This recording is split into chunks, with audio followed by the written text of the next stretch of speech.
I'm Random Stranger, and I'm playing the other Gauntlet 3.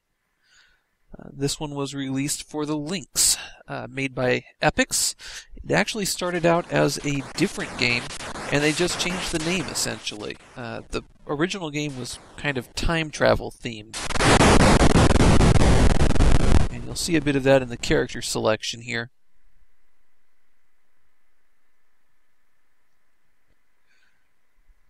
This is the Gauntlet 3 that we could get in the US. So, characters returning are the Wizard and the Valkyrie, but they've got the Nerd, a Gunfighter, Pirate. That android looks awfully familiar. The stats make some of them clearly better than others, so I went with the Samurai. The android is a little bit more power, but he can't really run away from enemies.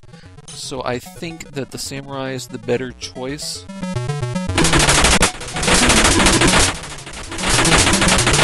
One of the first things you're going to notice here is that there are no more enemy spawners.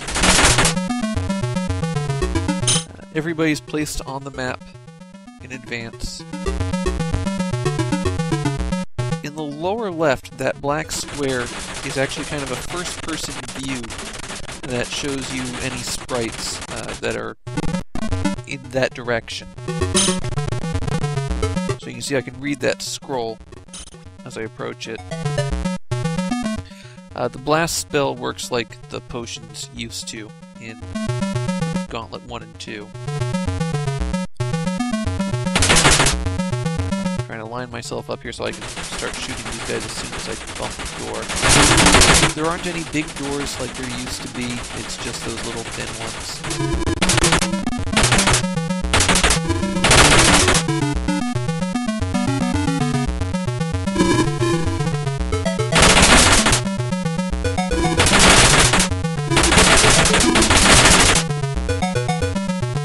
The blocks up in this area spell out the word welcome, although you really can't see it because I'm not running around this whole area to show that off.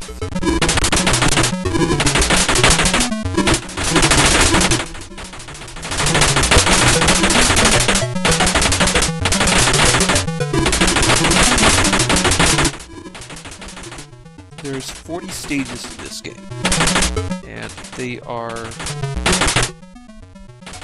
all... It's all set up in advance. It looks a little bit like this game could have been a roguelike because it's got potions and scrolls that you feel like could have been randomized, but it's all set up. There's computers that will give you short messages if you stop and stare at them.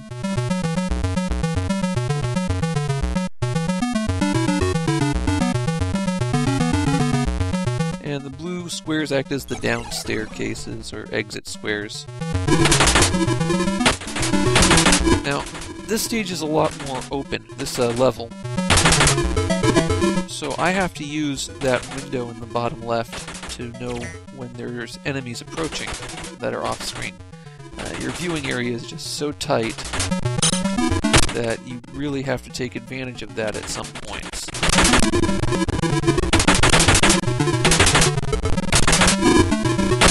Most of the levels have some kind of trick or gimmick to them. This one's is that you have to collect every single key on the stage to get out. But if you collect the treasure that's laying around this stage, you won't be able to carry enough of those keys. There's an inventory management system that I haven't really shown yet. I think I'll do that on the next stage when there's actually something to demonstrate. But every character has a limited carrying capacity based on their strength. The treasure pots take up one spot in your inventory, so do keys.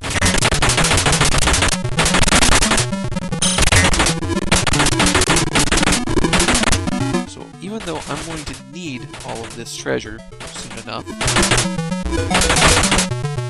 I'm trying to avoid it at the moment so I can collect all the keys, and then I will come back and get the treasure afterwards. And unfortunately, because this level is so open, it's one of the slower ones to get through. If you rush in this game, you will lose your life very, very quickly. Coming into direct contact with enemies tends to take a huge chunk off your life.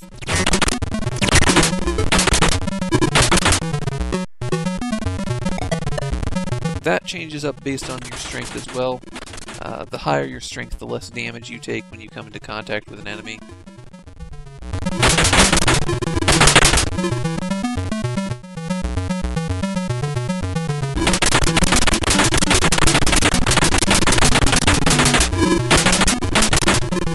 You can see right there I was taking advantage of seeing the ghosts from way off screen.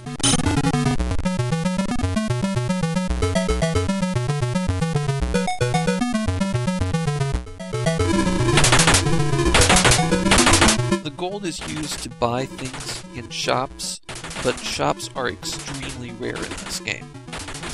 But, at the same time, the good items to buy are super expensive. You have to have almost a full inventory of gold to buy the best items. And on shop stages, there isn't a lot of gold, so you have to collect a huge amount of gold in advance, and then deal with juggling your inventory until you reach the shop where you dump all that gold for one item, and then move on.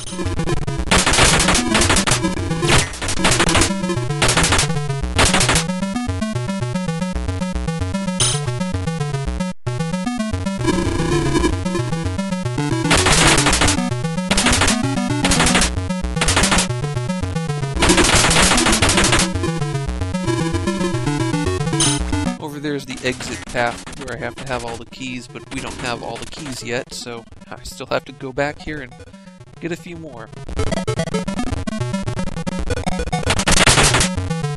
I kinda wish this stage would just be over with. This is a long stage that requires that you walk everywhere and get everything. Not all the stages are like this. Some of them have much shorter tricks to them.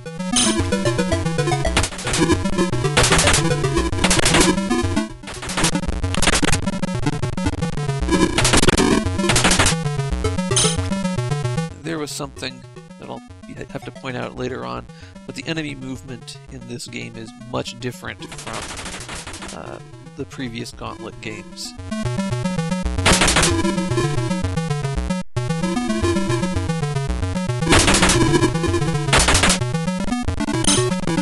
That's the last key, finally. I'm grabbing some treasure. I cannot pick that treasure up because my inventory is full. So, up, through the doors. Let's open up a secret passage. You do that in this game just by walking into the wall. And we've got 2 scrolls here. The revive scroll is only used in multiplayer to bring back a dead player. The repel scroll, which is what I picked up, just makes enemies run away from you rather than approach. Now I have to go back and collect treasure.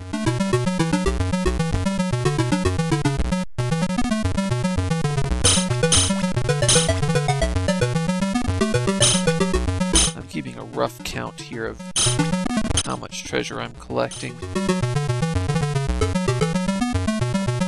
There will be time to get some more treasure before the end, before I need to spend it at the store. But it helps to start early rather than having to worry about making up the shortfall later.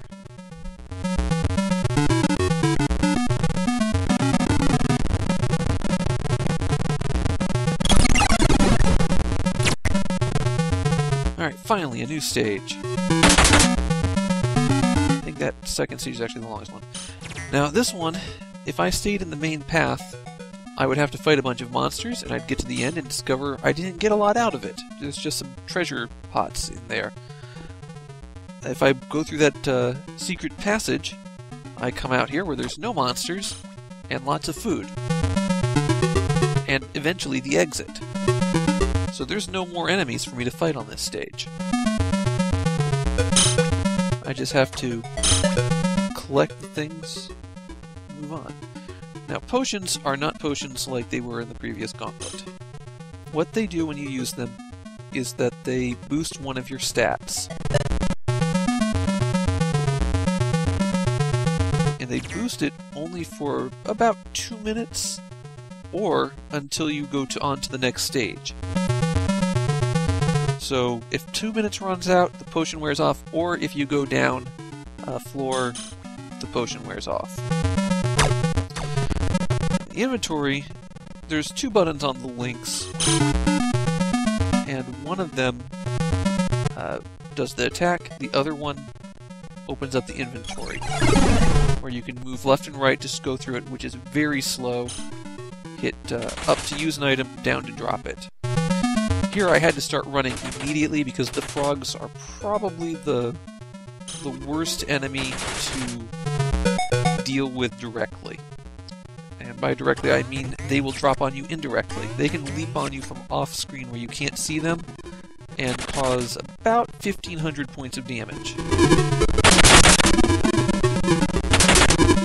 Like that one just tried to there, but I was taking a shot, so it counted him as getting hit.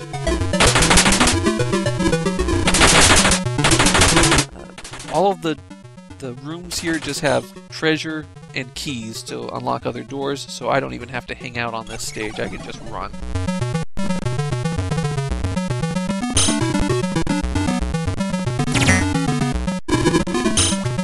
And we are into the area where there will be a shop, if I remember correctly. Go ahead.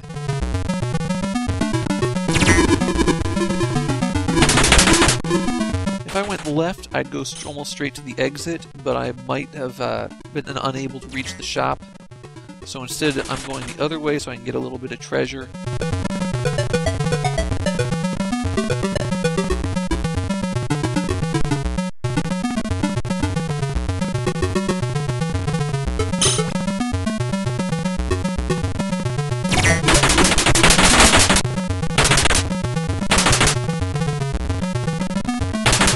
Okay.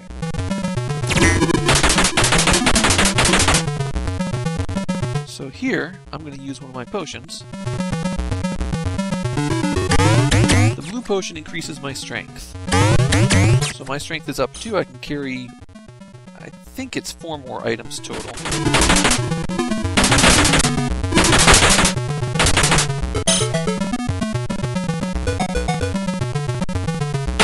If you're carrying more than your inventory allotment when you get to the when the potion wears off, what happens is you can still walk around, but you're just not allowed to pick up any more items until you get back down under your maximum inventory. Yellow potions have a random effect. That one made me invisible, which is very useful right here when you're going into a room full of spiders.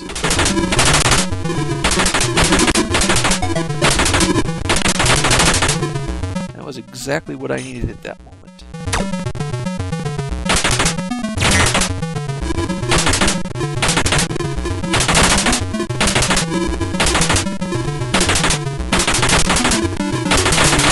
Spiders are probably the most annoying enemy I'm going to have to deal with. They don't hurt an awful lot, but what happens is they move fast and they have a broader walk cycle. Kind of, they're willing to go more out of the way or to get around walls. So they tend to run through mazes and things like that to get at you and jump out at you from random directions when you aren't expecting them. Alright, here's our first shop. You just buy items by walking into them. Strong is very good, but what we're going to go with is speed. The scrolls that boost stats are permanent effects. And you can see that one took literally all of my cash to buy. Strong would have been nice to give me a little bit more defense, but speed lets me back away faster and be able to react a little bit better. The samurai is already relatively strong, so I felt that getting the speed would help him a bit more. Getting your speed up to about 42 or 48 can really help a lot. There you can see I just got jumped by a ton of spiders just by opening that door.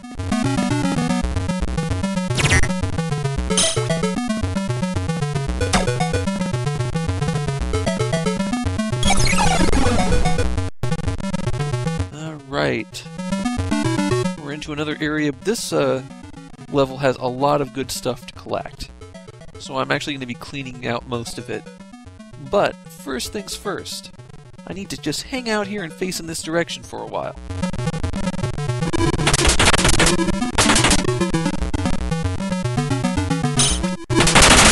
One more spider.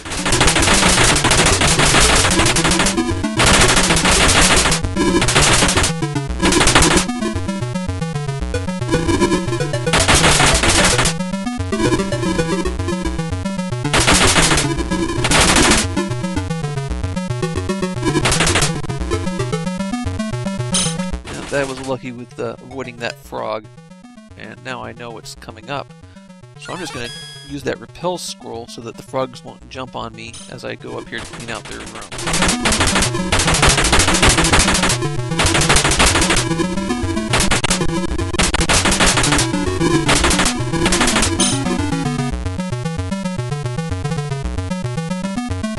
That scroll is a revive scroll, completely worthless to me, so might as well walk this way.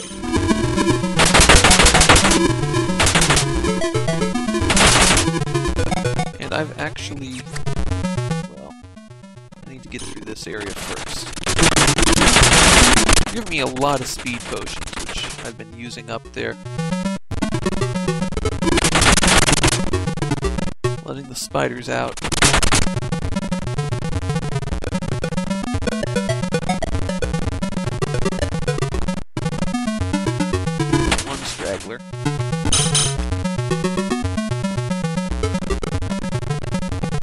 The heal scroll gives you 2,500 life back, so that's super useful.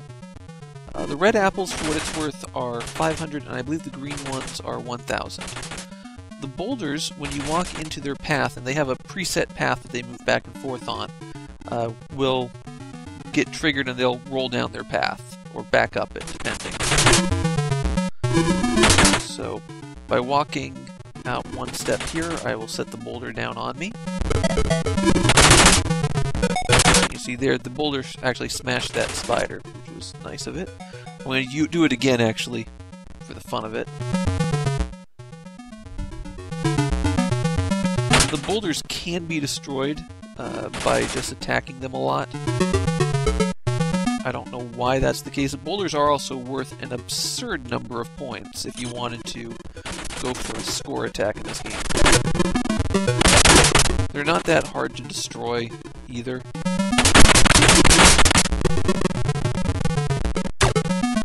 It's just not fun to sit there and shoot them for 4 or 5 seconds each, especially when the only reward is a score and they're easy to avoid. Alright, now here, I shot that potion to try to give myself a little bit more control over the path on that these monsters are going to take out. Probably wasn't necessary. And I get jumped by a ton of them. The Farsi scroll's pretty nifty. I'm going to demonstrate it here in just a moment.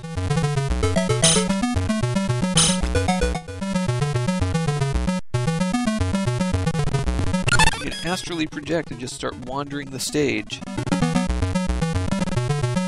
See if you can find anything interesting. I see a room full of spiders up there that I'm going to want to do something about, especially since they've got that apple in a good spot. That's a place where I could easily destroy that scroll. Scrolls, food, and potions can all be shot to destroy them. So I have to be kind of careful how I'm shooting. And they can be shot when they're way off screen too. So you could take a shot and destroy something and not even realize it. So here, I'm trying to position myself so that I can shoot the ghosts as they walk out the door slowly without wrecking those scrolls, because I'm always hoping that a scroll will be a permanent stat up. There's not a lot of those stat up scrolls in the game, and destroying one of them would really hurt.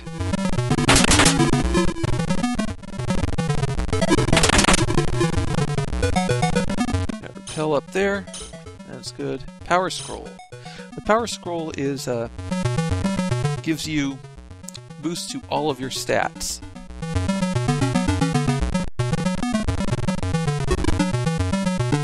and it lasts for about 2 minutes, although it eventually wears.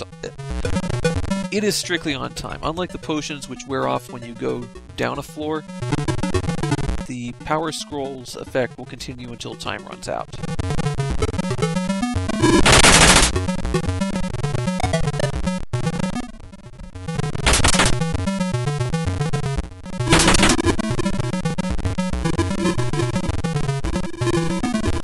Do not want to shoot that scroll, because that scroll is a heal.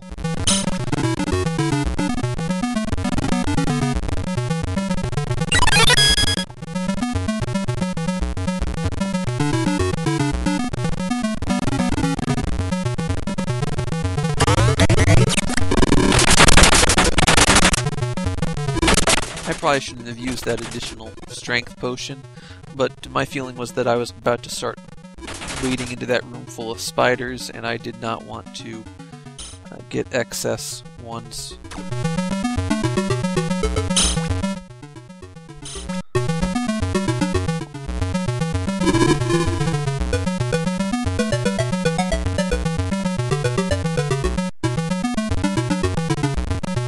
I'm going to use a blast scroll here finally to help clear out some of these spiders.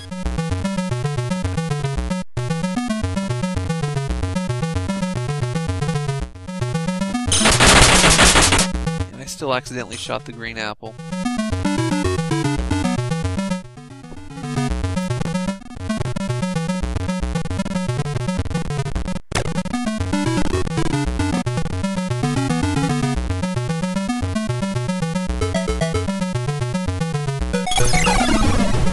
This stage is a good example of how enemy movement and your shots are different in this game from the old Gauntlets.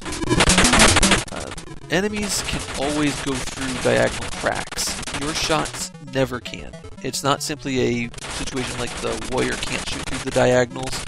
No one can shoot through diagonals. What happens though is if you press up against the diagonal and fire, your attacks still appear on the other side. So you can take advantage of that. This level, obviously it's a situation where every one of those blocks has one removable spot that you walk into to get through. Not really an interesting maze, and the only things to collect in here are treasure pots. The next store, if I remember correctly, is on level 17, so it's not like I need to save up money right now. I will soon enough, but not right this minute.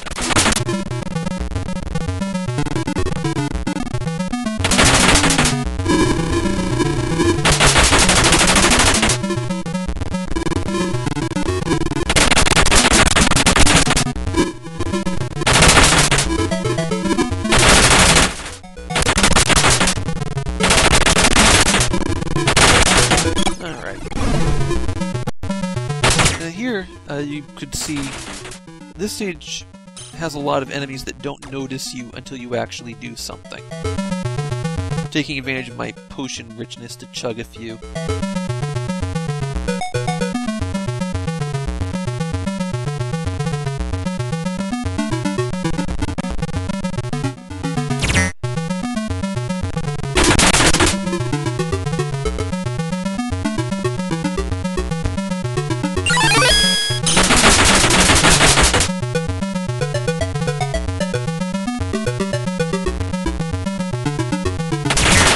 Those enemies didn't attack until I shot them, and then suddenly everything opened up.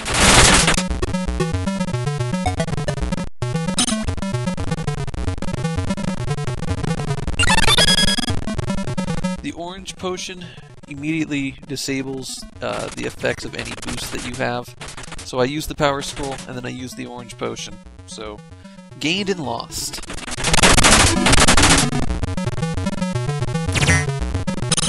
Really, I should throw out that orange potion, but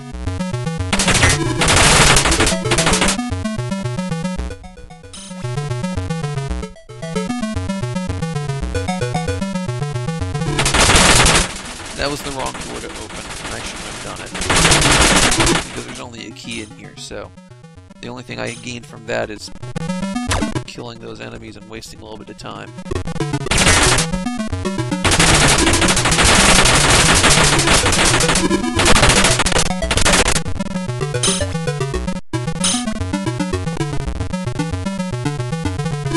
There's enemies slipping around. If I wanted to, technically I could drop items to try to build walls for enemies to have to navigate. And as a strategy, that's probably one I should have looked into exploring a little bit against certain enemies, which will get introduced in about 2 levels.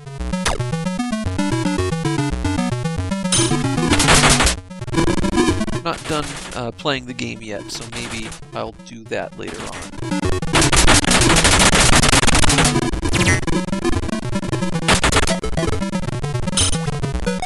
If you're clever with your use of keys, you can carry them between stages.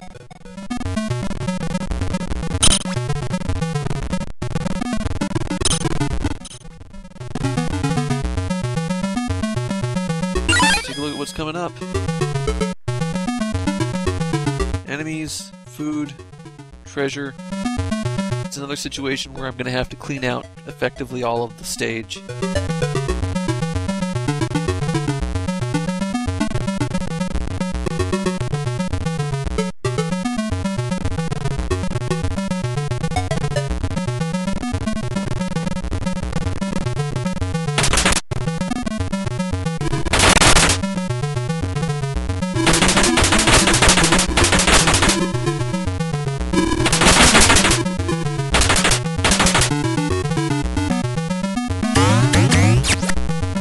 Red potion to boost speed, and I saw that I'm going to have to carry a lot of stuff, so I increased my strength as well.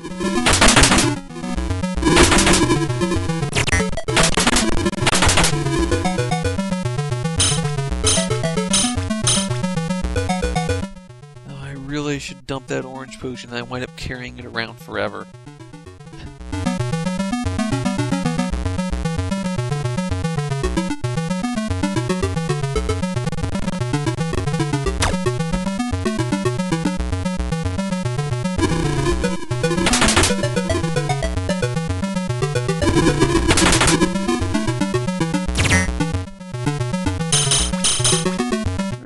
To this stage, it's because this one is mainly a collect-a-thon where you just have to pass through the tunnels. About half the stages are like this.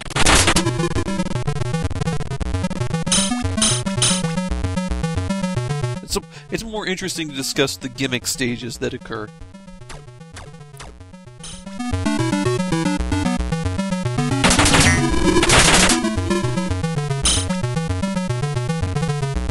I'm not really fond of those scorpion enemies, they take too many hits.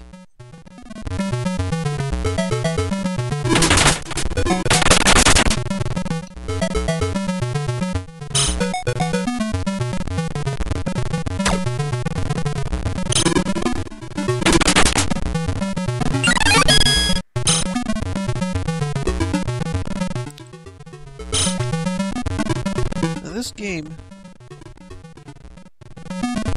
it reminds me a lot of another one of Epic's games called Chip's Challenge, which apparently also started out as a Lynx game.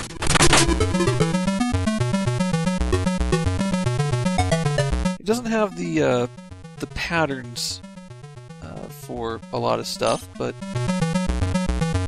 same principle here. I wind up using that scroll just mainly so I could carry things without an issue. And my speed over 60, you can see just how I'm flying here. Don't need a Farsi scroll, I should throw that out.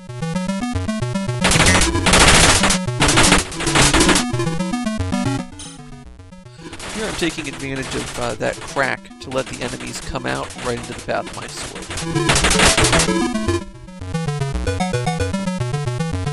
Anyways, as far as I can tell with the Chip's Challenge connection, although they would have been working out of the same office and developed at the same time, Chuck Somerville was the designer of Chips, while this one he appeared to have not worked on it.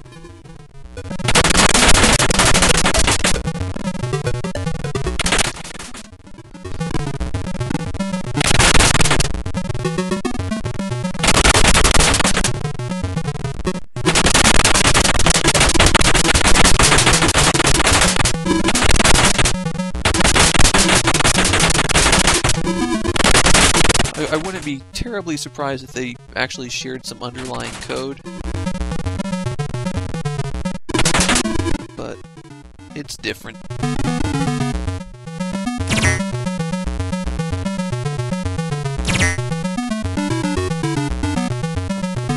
It's always annoying when your strength boost wears off and then you have to drop it down to pick up what you want. Don't want to use the potions because I'm about to leave the level.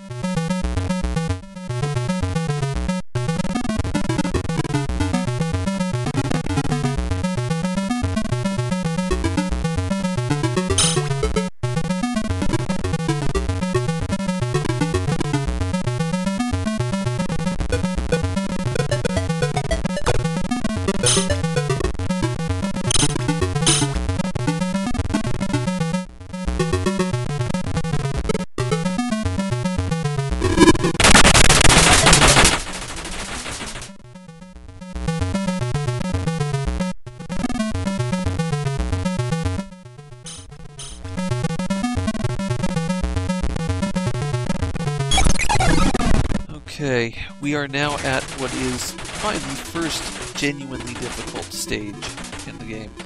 Most of the other places I could force enemies into some very tight positions and take advantage of their pathing to kill them easily.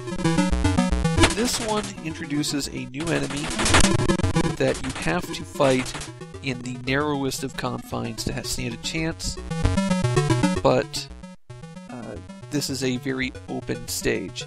It also introduces a new indestructible enemy that has some special rules that apply only to it and are just about lethal. Good for dropping that orange potion finally.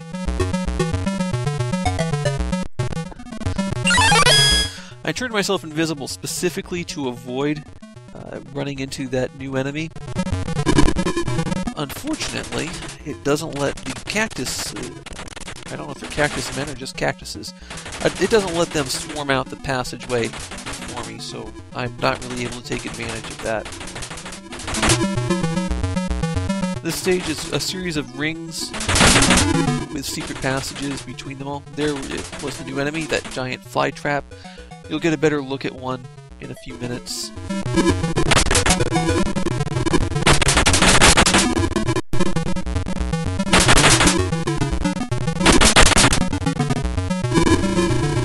And there are the slime monsters, which are easily the worst monsters in the game, both in terms of design and fighting.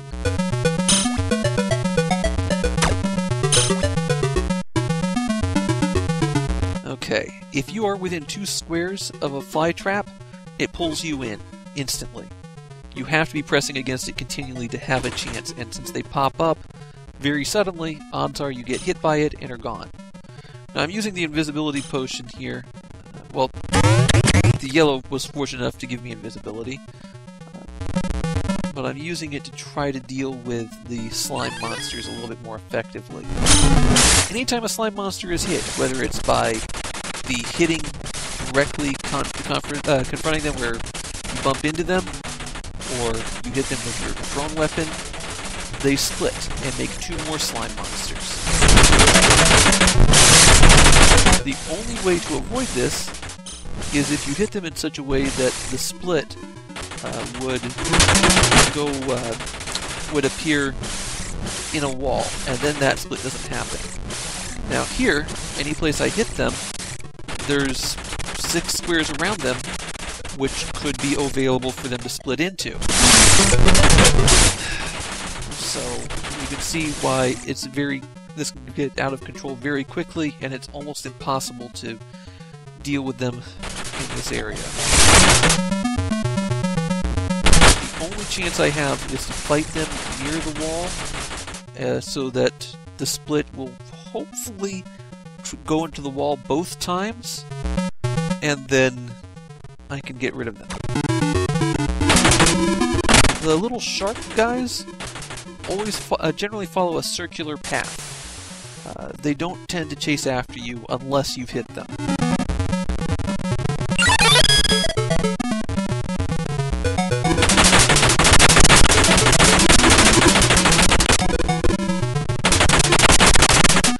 get swallowed up by the Venus flytraps, they take a huge chunk of your life, and then they spit you out over walls. So sometimes you can take advantage of that, but generally it's not worth trying.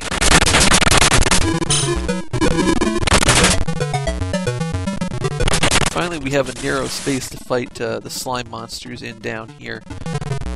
There's a scroll that is super valuable in this area, though, so I have to try to collect it.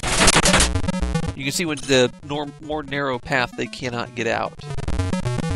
Or rather, they can't split on me. That was the heal scroll. This is the scroll that's valuable. That is a permanent increase to my shot value. So let's use that immediately.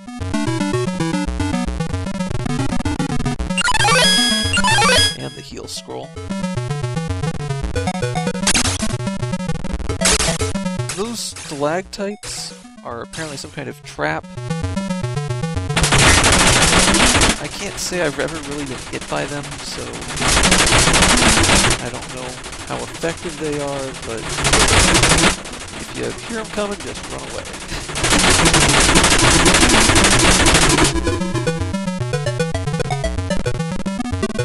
Being a little bit cautious here because, you know, spiders mean they can jump out from anywhere.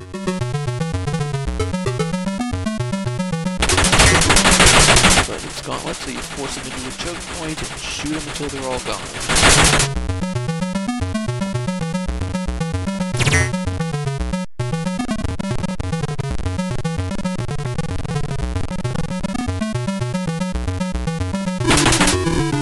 See, the shark just went around me.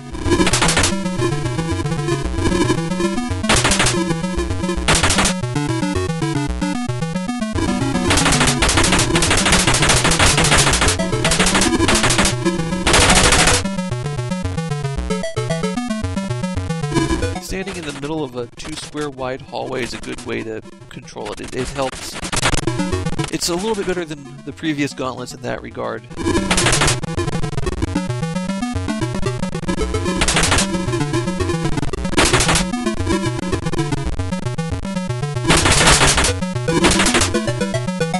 Lot of boulders. I'm mainly trying to avoid having the sharks path up behind me as I go out here.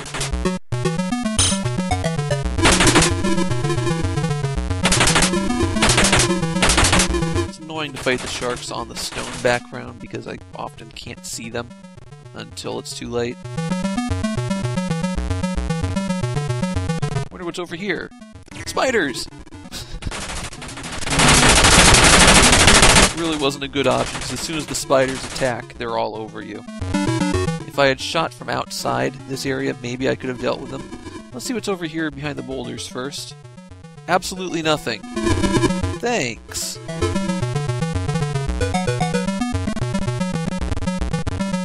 We're all done for now, though.